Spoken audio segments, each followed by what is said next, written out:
बिस्मिल्लाहिर्रहमानिर्रहीम। अल्लाह ताला के फ़ज़ल करम और शुक्र के साथ आज की गुफ्तगू का आगाज़ करते हैं। कुर्निश उस्मान का दूसरा ज़बरदस्त ट्रेलर रिलीज़ हो चुका है। इस ट्रेलर ने कहानी को बहुत हद तक वाज़ेह कर दिया। बहुत सारी चीज़ें क्लियर हो गई। यानी मंगोल अब मान चुके हैं कि सल्तनत सल्जूकिया ख़त्म हो चुकी, उसका कोई फ्यूचर नहीं है, उनके साथ बात नहीं करनी।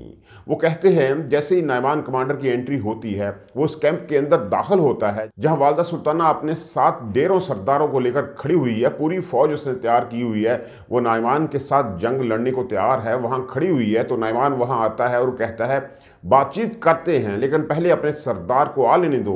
तो वालदा सुल्ताना कहती है मैं हूं सरदार। तो नायमान हंस कर कहता है तुम कहां से सरदार हो, मैं उस्मान की बात कर रहा हूं। इसका मतलब क्या है? इसका मतलब है सल्तनत उस्मानिया का आगाज हो चुका, दागबेल डाल दी। उस्मान गाजी एक सरदार के तौर पर अपनी हैसियत को मनवा चुके, एक मजाहत के तौर पर उन्होंने पूरी दुनिया के अंदर अपना झंडा गाड़ दिया।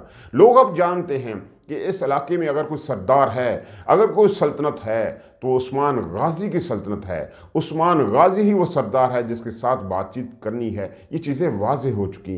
ये बहुत डिसाइसिव एपिसोड होगी, इसमें चीज़ें क्लियर हो जाएंगी। वालदा सुल्ताना का किरदार ख़त्म हो जाएगा, इसमें अब कोई शक नहीं रहा। सुल्तान अलाउद्दीन को कत्ल कर दिया जाएगा और सुल्तान मसूद की तख्तनशीनी हो जाएगी। और ये सब कुछ मुज़ाकरात के बाद होगा।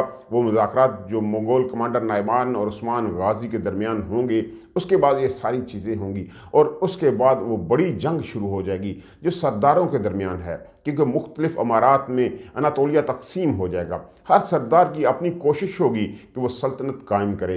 इसी दौरान इनके दरमियान आपस में लड़ाइयाँ होंगी और ये लड़ाइयाँ 200 साल तक चलेंगी। करामान के सरदार और उस्मान गाजी के ख़ानदान के दरमियान 200 साल तक लड़ाइयाँ चली। ये मुसलमानों की बदकिस्मती है, हर दौर में लोग इक़्तिदार के लिए एक दूसरे के साथ लड़ते रहे हैं। अब इस दूसरे ऐलान में जो दूसरी चीज़ वाज़ेह हुई है वो ओरहन गाजी के हवाले से है। ओरहन गाजी को जो जहर दिया गया तलवार के ज़रिए से, वो जानलेवा साबित हो रहा है, वो ठीक नहीं हो पा रहे। कुमराल अब्दाल जो हैं वो बेबस हो चुके हैं और ये फैसला किया जाएगा कि ओरहन गाजी को कोनिया शहर लेकर जाया जाए। जैसे मैंने आपको पहले बताया था कि ओरहन का किरदार जो है अभी कुछ देर के लिए ख़त्म कर दिया गया है, लेकिन यहाँ बेंगे खातून जो हैं वो ख़ानदान के अंदर इख्तलाफ पैदा करने की कोशिश करेंगी। वो कहेंगी कि अगर ओरहन गाजी नहीं रहता तो अलाउद्दीन पातशाह जो कि बाला खातून का बेटा है वही तख्त का वारिस होगा। ये एक अंदरूनी लड़ाई लड़ाने की कोशिश है, काफ़ी देर से इस कोशिश को किया जा रहा है, लेकिन मेरा ख्याल है कि ये कोशिश कामयाब नहीं होगी, क्योंकि यहाँ शेख अदावाली का जो किरदार है वो बहुत अहम है। ख़ानदान के हवाले से शेख अदावाली ने बहुत अहम किरदार अदा किया।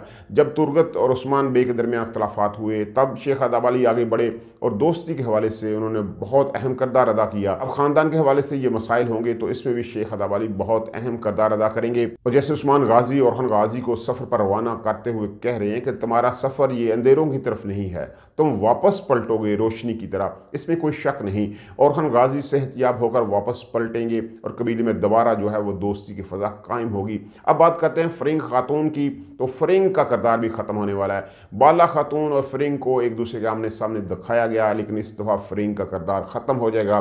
बाला खातून के हाथों उसका किरदार ख़त्म हो जाएगा, उसका खात्मा होगा। और ये ओलिफ को बहुत बड़ा दचका होगा। ओलिफ जो असाई होने के बाद बहुत अपनी कार्रवाइयों को तेज़ रखे हुए है, उसके लिए ये बहुत बड़ा दचका होगा। मेरा ये ख्याल है कि इस किस्म में भी कोई बड़ी लड़ाई नहीं होगी, कोई बड़ा एक्शन नहीं दिखाया जाएगा। छोटी मोटी झड़पें होंगी जो वालदा सुल्ताना के सिपाहियों और तुर्गत के दरमियान होंगी।